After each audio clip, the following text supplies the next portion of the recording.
Hello, this is Joanne from St. Dunstan's, back again to continue reading Island of the Blue Dolphins. I think we left off at the end of chapter 21, so let's get started on chapter 22. I did not go into the cave, nor did I take the necklace from the rock. That night I slept on the headland at the place where I had left my baskets. At dawn I went back to the ravine. There I hid myself on a brushy ledge. It was near the spring, and from it I could see the mouth of the cave. The sun rose and shone through the ravine. I could see the necklace lying on the rock. The stones looked blacker than they had in the darkness, and there were many of them.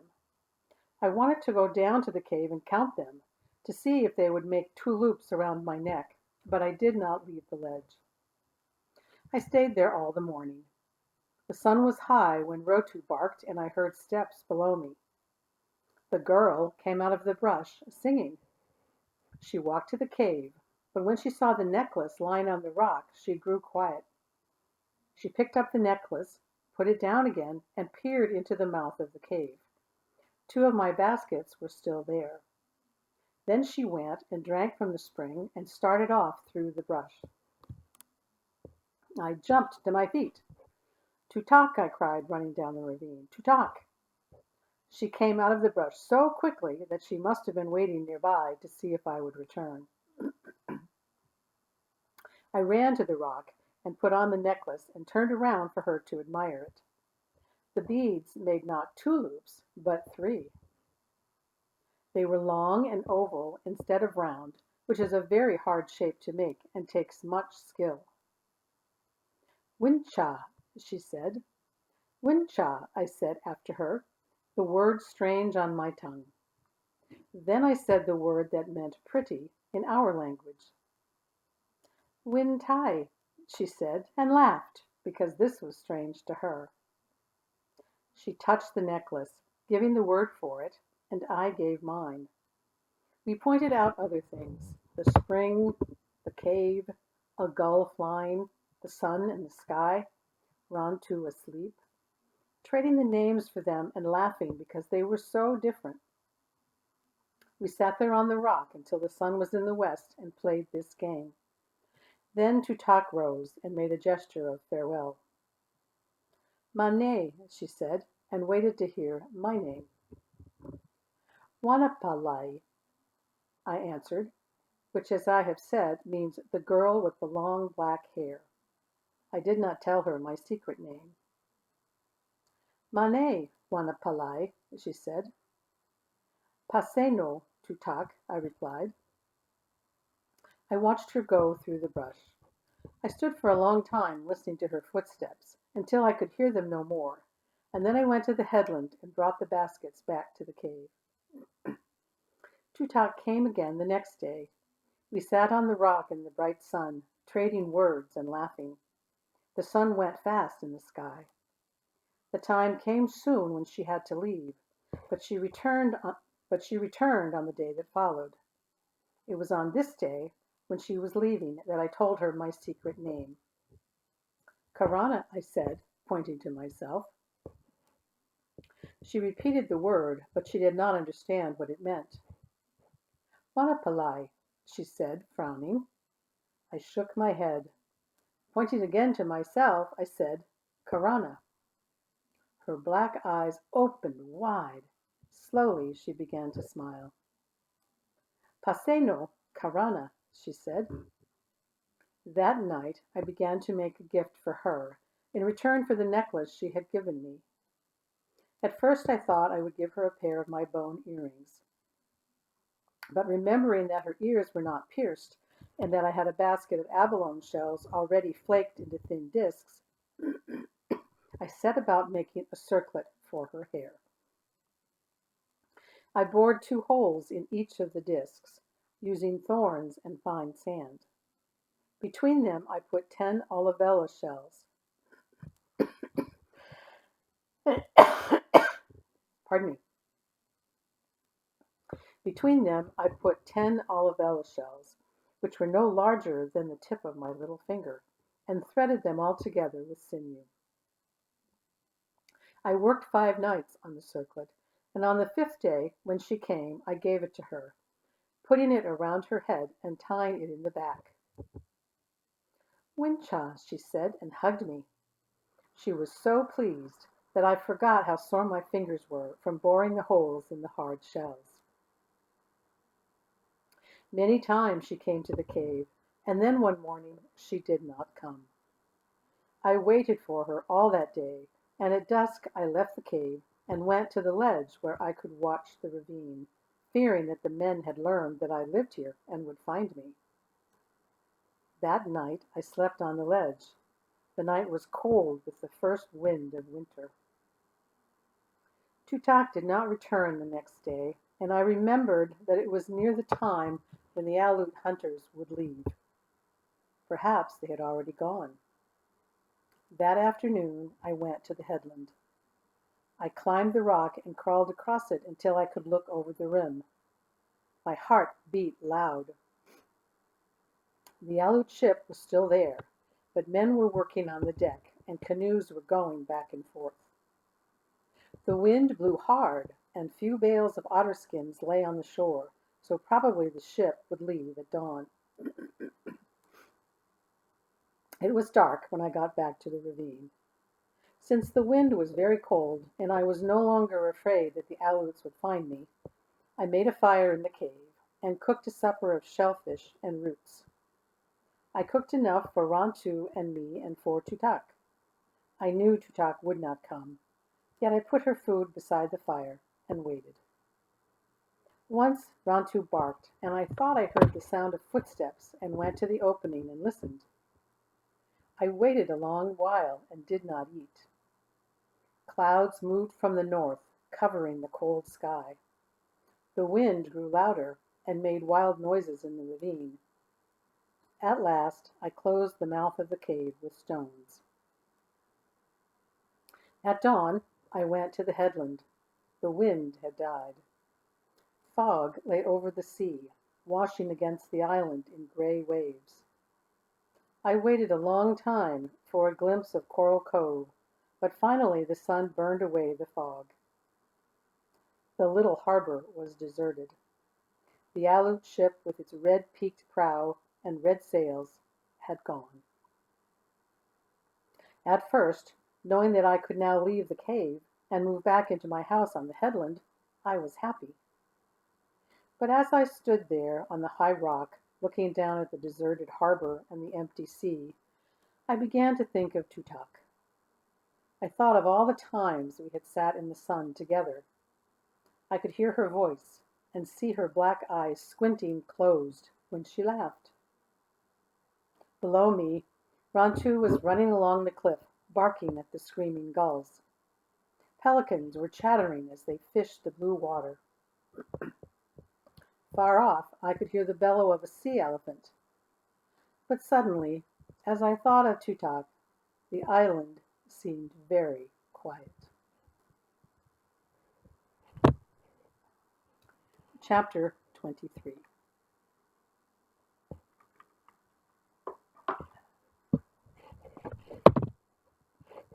The hunters left many wounded otter behind. Some floated in and died on the shore, and others I killed with my spear, since they were suffering and could not live. But I found a young otter that was not badly hurt. It lay in a bed of bull kelp, and I would have paddled by if Rontu had not barked. A strand of kelp was wound around its body, and I thought it was sleeping. For often before they go to sleep, they anchor themselves in this way to keep from drifting off. Then I saw there was a deep gash across its back. The otter did not try to swim away as I drew near and reached over the side of the canoe. They have large eyes, especially when they are young, but this one's were so large from fear and pain that I could see my reflection in them. I cut the kelp that held it, and took it to a tide pool behind the reef, which was sheltered from the waves. The day was calm after the storm, and I caught 2 fish along the reef. I was careful to keep them alive because otter will not eat anything that is dead, and left them in the pool. This was early in the morning. That afternoon I went back to the pool. The fish had disappeared, and the young otter was asleep, floating on its back.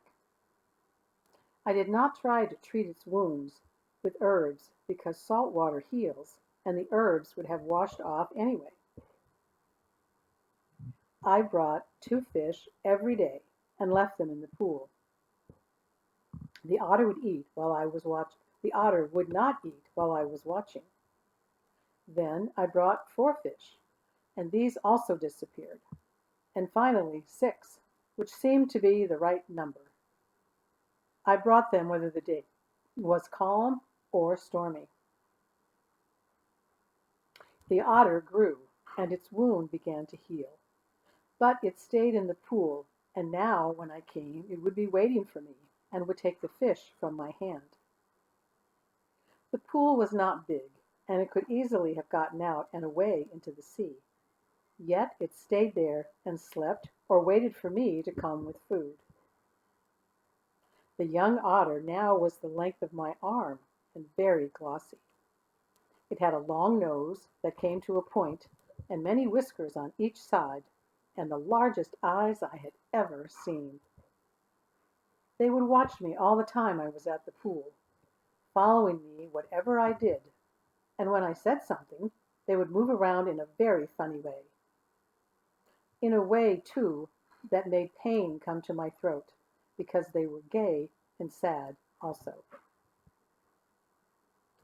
For a long time I called it Otter, as I had called Rontu Dog. Then I decided to give the otter a name. The name was Manani, which means little boy with large eyes.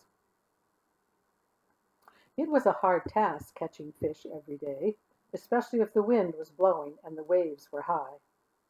Once, when I could catch only 2 and drop them into the pool, Manane ate them quickly and waited for more. When he found that was all I had, he swam around in circles, looking at me reproachfully. The waves were so high the next day that I could not fish on the reef, even at low tide, and since I had nothing to give him, I did not go to the pool.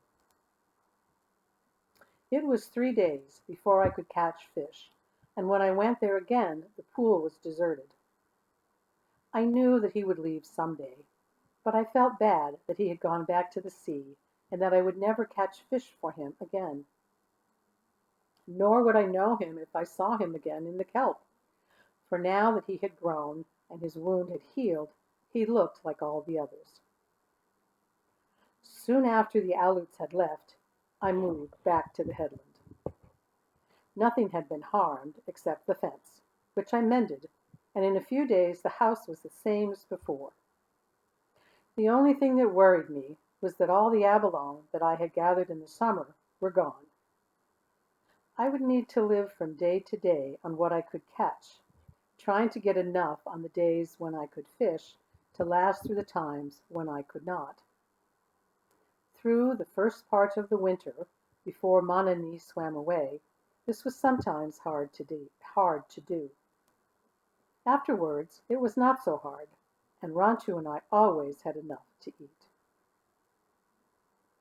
While the Aleuts were on the island, I had no chance to catch little smelts and dry them, so the nights that winter were dark, and I went to bed early and worked only during the day. But still I had made another string for my fishing spear, many hooks of abalone shell, and last of all earrings to match the necklace Tutak had given me. These took a long time, for I searched the beach many mornings when the tide was out before I found 2 pebbles of the same color as the stones in the necklace, and soft enough to cut. The holes in the earrings took even more time, for the stones were hard to hold, but when I was done and had rubbed them bright in fine sand and water, and fastened them with bone hooks to fit my ears, they were very pretty. On sunny days I would wear them with my cormorant dress and the necklace, and walk along the cliff with Rontu. I often thought of Tutak, but on these days especially I would look off into the north and wish that she were here to see me. I could hear her talking in her strange language, and I would make up things to say to her, and things for her to say to me.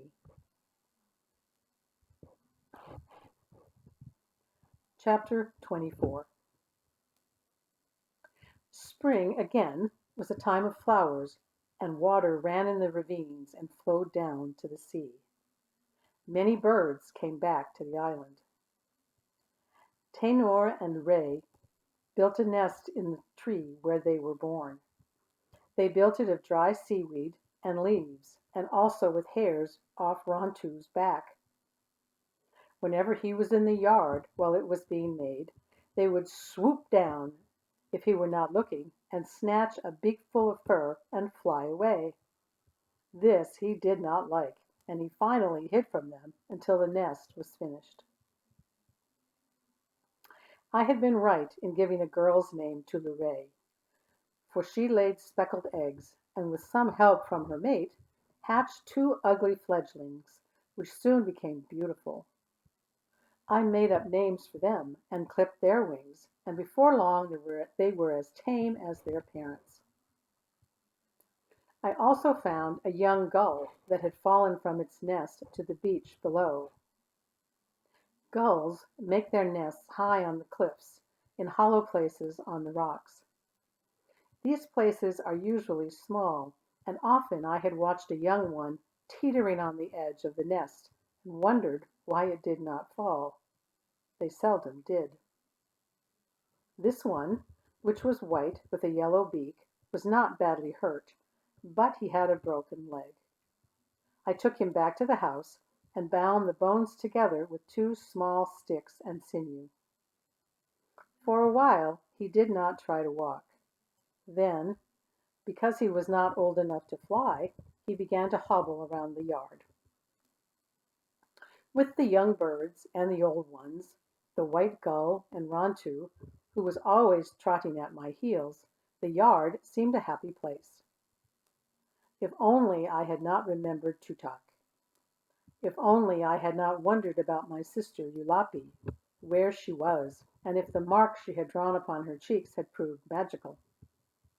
If they had, she was now married to Nanko, and was the mother of many children. She would have smiled to see all of mine, which were so different from the ones I always wished to have. Early that spring I started to gather abalone, and I gathered many, taking them to the headland to dry. I wanted to have a good supply ready if the Aleutes came again. One day, when I was on the reef filling my canoe, I saw a herd of otter in the kelp nearby. They were chasing each other, putting their heads through the kelp and then going under and coming up again in a different place. It was like a game we used to play in the brush when there were children on the island. I looked for Manani, but each of them was like the other. I filled my canoe with abalone and paddled toward shore, one of the otter following me. As I stopped, he dived and came up in front of me. He was far away, yet even then I knew who it was. I never thought that I would be able to tell him from the others, but I was so sure it was Monani that I held up one of the fish I had caught. Otter swim very fast, and before I could take a breath, he had snatched it from my hand. For 2 moons I did not see him, and then one morning, while I was fishing, he came suddenly out of the kelp. Behind him were 2 baby otter. They were about the size of puppies, and they moved along so slowly that from time to time Monani had to urge them on. Sea otter cannot swim when they are first born, and have to hold on to their mother. Little by little she teaches her babies by brushing them away with her flippers, then swimming around them in circles until they learn to follow. Monani came close to the reef, and I threw a fish into the water. He did not snatch it as he usually did, but waited to see what the young otter would do. When they seemed more interested in me than in food, and the fish started to swim away, he seized it with his sharp teeth and tossed it in front of them. I threw another fish into the water for Monami, but he did the same things as before. Still the babies would not take the fish, and at last, tired of playing with it, swam over and began to nuzzle him. Only then did I know that Monami was their mother. Otter mate for life, and if the mother dies, the father will often raise the babies as best he can. This is what I thought had happened to Monami. I looked down at the little family swimming beside the reef. Monami, I said, I'm going to give you a new name.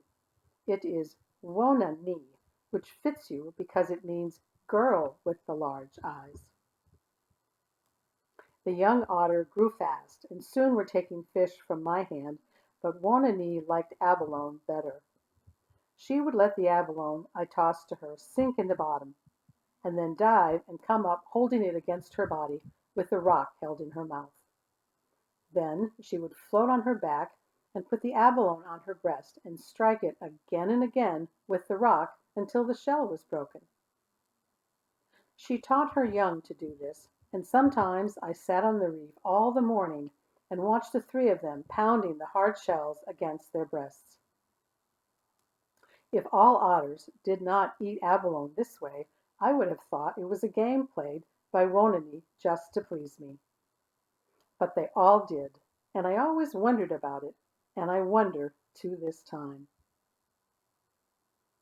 After that summer, after being friends with Wonani and her young, I never killed another otter. I had an otter cape for my shoulders, which I used until it wore out, but never again did I make a new one. Nor did I ever kill another cormorant for its beautiful feathers, though they have long, thin necks and make ugly sounds when they talk to each other.